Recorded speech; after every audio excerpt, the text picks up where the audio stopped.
Viernes 26 de junio de 2020, la Yura presenta una situación de análisis respecto a lo ocurrido este día en la balacera donde queda herido Omar García Harfuch, el nieto de Marcelino García Barragán, que fue secretario de la Defensa Nacional, el hijo de Javier García Paniagua, que pretendió ser presidente de la República y, bueno, muere un 25 de noviembre, hace ya varios años. Y Javier fue protagonista de un incidente dentro del Palacio Nacional en tiempos de José López Portillo. Dicen que hubo una balacera, un balazo, donde Pedro Ojeda Paullada desvió la pistola y salió herido de bala de la mano José López Portillo.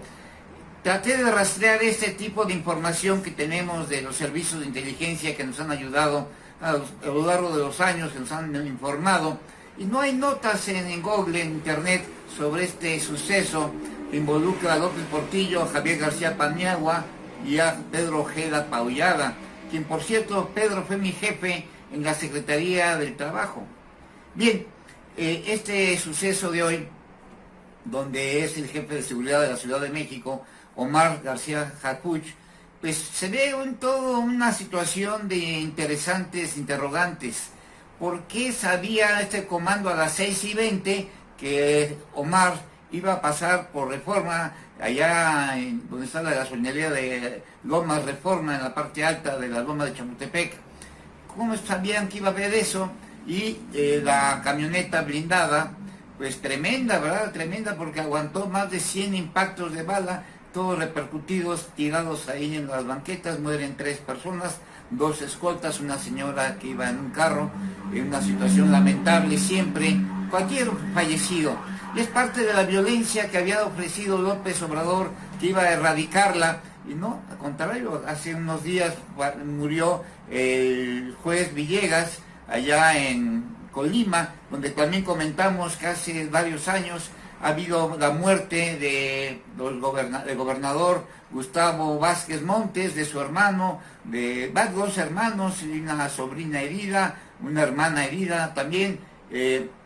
Todo es muy grave lo que ocurre en ese país a raíz de la droga, del comercio de la droga, a raíz de que el imperio, que es el gran receptor de la droga de toda América, para surtir de estupefacientes, de alicientes, de estar bien, a cerca de 5 millones de soldados retirados de la Army, de la Navy de Estados Unidos, y que obviamente están enloquecidos, porque estar en la guerra. Tuve un tío, Ignacio Salinas Ramos, héroe del batallón 201, del escuadrón 201 de la Segunda Guerra Mundial.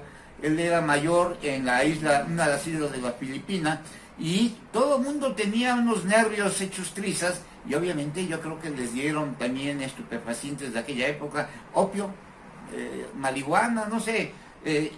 Teníamos prohibido en la familia tocar porque era un estallido de nervios del mayor Ignacio Salinas Ramos. Ya murió hace como 10 años, un querido tío. Entonces sabemos esa situación de lo que es el clima de la guerra. Bien, esta es una situación que se da. El operativo, apresan a 12 o no sé cuántos delincuentes o criminales, muchachos. ¿Quiénes son? Vestidos y sobre todo portando armas de grueso calibre, de esas pesadas, y estruendoso la refriega y la metralla que se da, que dicen que hubo intercambios. Si hubiera habido intercambio, hubiera habido muertos de parte de los asaltantes, de los que hacen el complot. Bien, y no lo hay. Hay 2 escoltas de García Harfuch, hijo de María Sortré, por cierto. María Harfuch, una actriz, una cantante famosilla en la época de los 70s. Y bueno, de Javier García Paniagua también tenemos la experiencia de que él se la jugó, y Arturo González Cosío, quien era el secretario general del ICAP y después va a ser oficial mayor del PRI y subdirector de CONASUPO, él se la jugó con Javier. Entonces son aspectos que decimos cuando Miguel de la Madrid era el otro candidato y el oficial, digamos. Y Miguel de la Madrid le habló a Arturo González Cosío para que se viniera, y le contestó a Miguel González Avelar, que era otro era el jefe de campaña de López, de Miguel de la Madrid, que si viniera, que era un hecho que iba a ganar Miguel de la Madrid la campaña presidencial. Y dijo Arturo, no, alguien tiene que jugarla de este lado porque somos un equipo donde estaba Juan José Arriola, el escritor, estuvo Octavio Martínez Morales, bueno, un concepto, este señor Bretón, Alonso Bretón, también fue oficial mayor del PRI. Era un equipo que tenía que jugarla en el sentido de los intelectuales de aquella época, Víctor Flores Oldea, que tenían que jugarla en el sentido de que no podían quedar marginados del concepto poder, cultura, poder intelectual. Y bueno, ahí están muchos intelectuales como Eduardo Lizalde, también de esa época, como Solana, el que fue secretario de Educación Pública. Era aquel grupo muy partidario, muy afín en generación del grupo Los Troficos de Carlos Salinas de Gortari. Con la camioneta atrás de nosotros, del grupo Carso, que se vio involucrado en los sucesos de hoy en Reforma Lomas, hay 12 detenidos en el momento y otros 16 escaparon y 14 más en total son los apresados ya identificados por nombres N, nombres todos se llaman Panchos o Juanes o como se llamen, N. Y el grupo Carso está etiquetada la camioneta en la portezuela, donde ¿qué anda haciendo una camioneta de Carlos Slim? Tiene que deslindarse o esto es para simular. Esto es alta inteligencia, todo el mundo sabe lo que ocurre. Entonces, es la lucha por el poder en México o una una situación de daño, autoflagelación de daño hacia el propio gobierno para decir somos víctimas y tenemos que tener más capacidad económica en presupuestos para financiar esto. Bien, entonces esto es algo que está involucrado con los cárteles, el cártel Jalisco, el cártel del Pacífico, el cártel de Sinaloa, el cártel de Tijuana, el cártel de Cancún, el cártel de Tamaulipas, del Golfo, del Bajío, diferentes sectores económicamente muy pudientes que se han dedicado al trasiego de drogas y parte de, hasta el propio ejército ha sido manchado, involucrado en esta situación, la Guardia Nacional. Hoy decía Alfonso Durazo en la conferencia de inauguración de instalaciones en Michoacán, primero un desliz que tuvo ahí de decir, bueno, somos diferentes en equipo a Arioles, Silvano Arioles, y dijo Alfonso Durazo, bueno, riéndose todo el mundo, pero es evidente que hay una situación interesantísima en cuanto a la lucha por el poder. Bien, esta es la situación hoy. Carso, grupo Carso involucrado, los grupos de alto nivel, ¿qué quieren impactar? ¿Quién quiere controlar la droga en México? Hay una lucha abierta con jovencitos, muchos jóvenes, y sale en la nota que está pagado un señor Oseguera, que es el que dirige todo. Anabel Hernández es muy interesante en lo que ha estado descubriendo en este episodio de sucesos, uno tras otro, desde donde domina en Mayo Zambada, y hay fortunas como 14,000 millones de dólares que involucran a Chapo Guzmán y a su grupo, y que obviamente quiere Estados Unidos, y que por eso fue a saludar López Obrador a Soledad Loera, mamá de Chapo, y por eso soltó al hijo Ovidio. Van 25,000 fallecidos, más de 25,000 ya en esas alturas, y el pronóstico de que vamos a llegar en México a 135,000 fallecidos en unos 3 meses, para septiembre. Y esto no se ablandó nunca. Es vergonzoso López-Gatell diciendo, yo les dije que iba a durar muy largo esto, cuando cantidad de tramos de sus videos dicen, voy a ablandar. Es más famosa la palabra ablandar, a controlar la curva, que lo que está ocurriendo. Dije que iba a ser largo, que si no se aguantaba el pueblo. ¿Y por qué no hubo medidas de control en tiempos donde no había realmente pandemia grave, cuando el porcentaje de infectados, contagiados por la epidemia COVID-19 era menor a 0.1%? La mortandad habitual anual es de 0.6%, lo hemos repetido muchas veces. Mueren diariamente en el país 2,000 personas que se distribuyen, bueno, son 32 estados, y simplemente 60,000 personas fallecen al mes, 720,000 al año promedio. Un 40-30% son abortos. Se redujo, no han dicho cuántos abortos hay ahora. Estos señores que manejan cifras, maquillan cifras, inventan, son puras enmascaradas, puras cuestiones de pantallas para distraer. Quieren matar, son órdenes de Estados Unidos, de Cristina Lagarde, del Fondo Monetario Internacional, de desaparecer a los adultos mayores que están devengando salarios, pensiones y obviamente los servicios de salud que son carísimos, y sobre todo en Estados Unidos, en Europa, y aquí en México también, y hay muchas concesiones hacia particulares donde cobran unas tasas de tarifas a clientes, pero directamente impactan en las nóminas del gobierno. Entonces, esta es la situación que está atrás, es criminal de López Obrador, que es el principal causante de toda la desgracia, donde uno dice, voy para arriba, y otro dice, ya sálganse, y el otro dice, vamos a darnos abrazos, y el otro dice, no, replieguense en sus casas. ¿Qué ocurre con este López Obrador y este López-Gatell? Los lobitos de toda esta historia de la granja de Orwell, donde hay boas, la famosa boa del frente de oposición, que frena, pero quieren pasar, hay otro disfraz, quieren pasar las elecciones, que pase el asunto de gravedad de lo que está haciendo López Obrador para el 2021, a las elecciones. Cuando frena la Yura, que es el grupo nuestro, y el bloque opositor nacional, dicen, ya, ahorita, es suficiente.